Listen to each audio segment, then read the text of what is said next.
नमस्कार साथियों। अगर आप कोई प्लॉट कोई ज़मीन जो है वो किसी शहर के पास खरीद रहे हो तो सबसे पहले आप पता करें कि वो मास्टर प्लान में तो नहीं आ रहा है, ठीक है, महायोजना में तो नहीं आ रहा है, ठीक है। अगर आपको पता है कि वो महायोजना में आ रहा है, ठीक है, मास्टर प्लान में वो एरिया आ रहा है, तो कई लोगों का प्रश्न होता है कि सर वहाँ पे 143/80 करवा लिए, अब तो वहाँ पे प्लॉट खरीद सकते नहीं खरीद सकते आप। क्यों नहीं खरीद सकते, अभी मैं आपको बताऊंगा साथियों।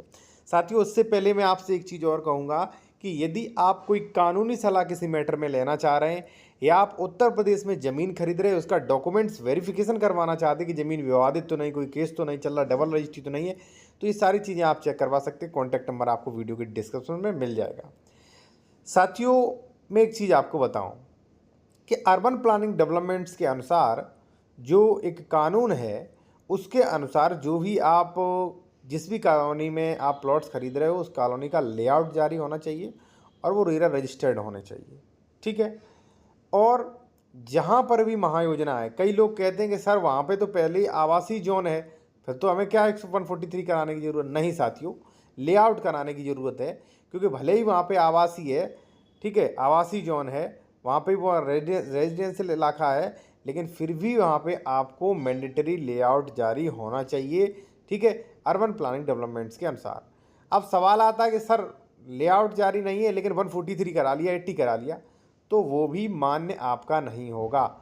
महायोजना मास्टर प्लान में 143/80 मान्य नहीं होता है। आप अपने सामने देख लीजिए, उत्तर प्रदेश राजस्व संहिता की धारा 2006 यथा संशोधित की धारा 80 के तहत अकृषित घोषित किया जाता है, यानी कि ये रकबा अकृषि यानी कि गैर कृषि घोषित किया जाता है, ठीक है।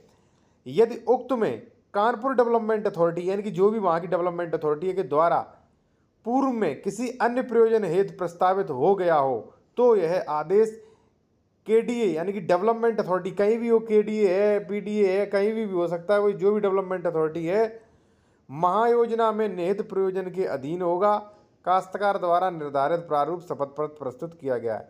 यानी कि साथियों, जहां पर महायोजना के नियम लागू है वहां पर 143 नहीं मान्य होगा, जहां पर कोई अन्य अधिनियम लागू है वहां पर 143/80 नहीं लागू होगा।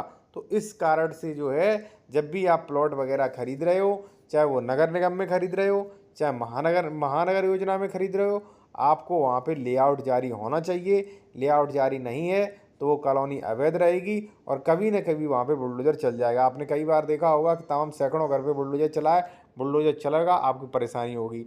लेकिन हाँ, स्वामित्व संबंधी परेशानी नहीं आती हैं। आप खेत के रूप में खरीदना चाहो तो भाई खरीद सकते हो, लेकिन प्लॉट खरीदोगे, निर्माण करोगे, बुलडोजर चलेगा, ठीक है। और बाकी आप किसी भी मैटर पर अगर कानूनी लीगल एडवाइस लेना चाहते हैं तो कॉन्टैक्ट नंबर वीडियो के डिस्क्रिप्शन में मेंशन किया गया है। और इसी प्रकार के कानून पाने के लिए आप चैनल को सब्सक्राइब करके बेल आइकन दबा दें और टेलीग्राम पे जरूर फॉलो करें हमें।